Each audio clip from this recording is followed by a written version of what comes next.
Aristóteles foi um filósofo e polimata da Grécia Antiga, ao lado de Platão, de quem foi discípulo na academia.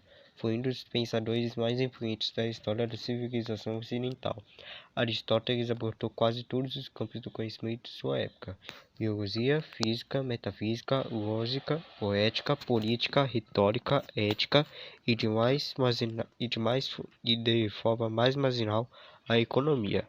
A filosofia, definida como amor à sabedoria, passou a ser compreendida por Aristóteles em sentido mais amplo, buscando se tornar uma ciência das ciências. Embora o Estácio tenha escrito muitos tratados e diálogos formatados para a publicação, apenas cerca de um terço de sua produção original sobreviveu, e uma delas destinada à publicação. Na concepção aristotélica, a ciência compreende três áreas principais: teórica, prática, praxis e aplicada, ou poética. Segundo o autor, a ciência teórica é o melhor uso que o homem pode fazer de seu tempo livre. É composto pela filosofia primeira, ou metafísica, matemática e física, também chamada de filosofia natural. A ciência prática, orientada pela ação, é o reino da política e da ética. Por fim, a ciência aplicada consiste no campo da técnica, ou seja, do que pode ser produzido pelo ser humano, tais como a prática da agricultura e da poesia. A lógica, por outro lado, não é considerada por Aristóteles como uma ciência, mas sim um instrumento que permite o progresso científico. Segundo Aristóteles, quase todos os seres humanos têm alma, ainda que com características distintas. As plantas teriam apenas uma alma animada por uma função vegetativa, ao passo que a alma dos animais teria uma função vegetativa e sensorial. Já a alma dos seres humanos possuiria de 5 disposições, por meio das quais poderia afirmar a universalidade, a arte, técnica, o discernimento por leges, a ciência episteme, a sabedoria sópia e o intelecto nous. A virtude ética, tal como exposta na obra Ética Nicômaco, se equilibra entre dois extremos. Assim, o homem corajoso não deve ser imprudente nem covarde. Conclui-se que a ética aristotélica é muito marcada pelas noções de medida e por Menezes. Sua ética, assim como sua política e sua economia, está voltada para a busca do bem.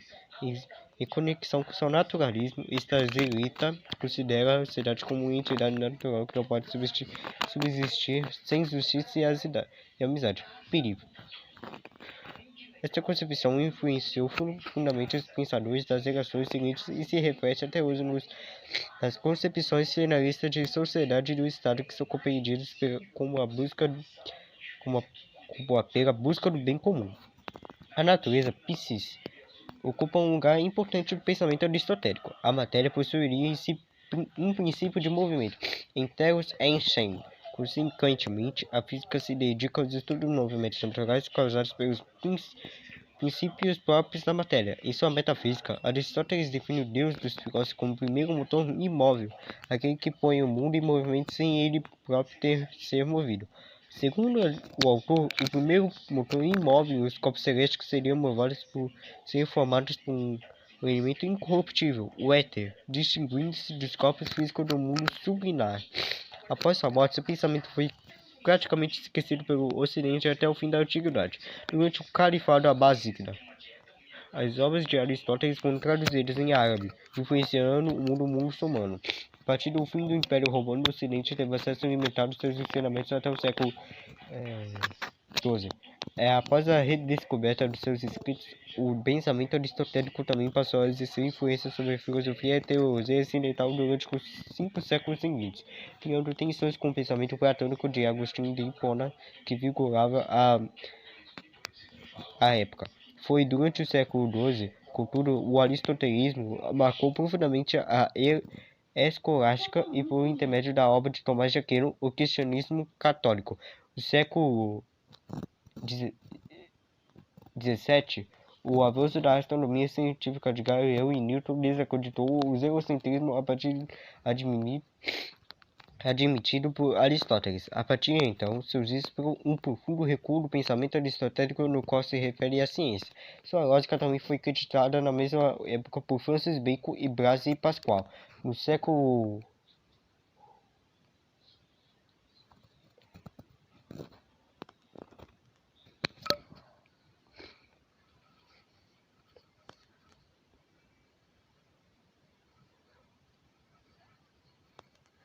XXI, Zelzi Browley deu a lógica de Aristóteles uma básica matemática com um sistema de lógica algébrica. E já no século XX, Gottlob Frege criticou e retrabalhou em profundidade a silosística. A filosofia aristotélica, por sua vez, experimentou um ressurgimento de interesse. No século XX, foi estudado e comentado por Heidegger e foi seguido por Leo Strauss, Hannah Arendt e contemporaneamente por autores como Alasdair MacTaggart, John McDowell e Philippa Foot.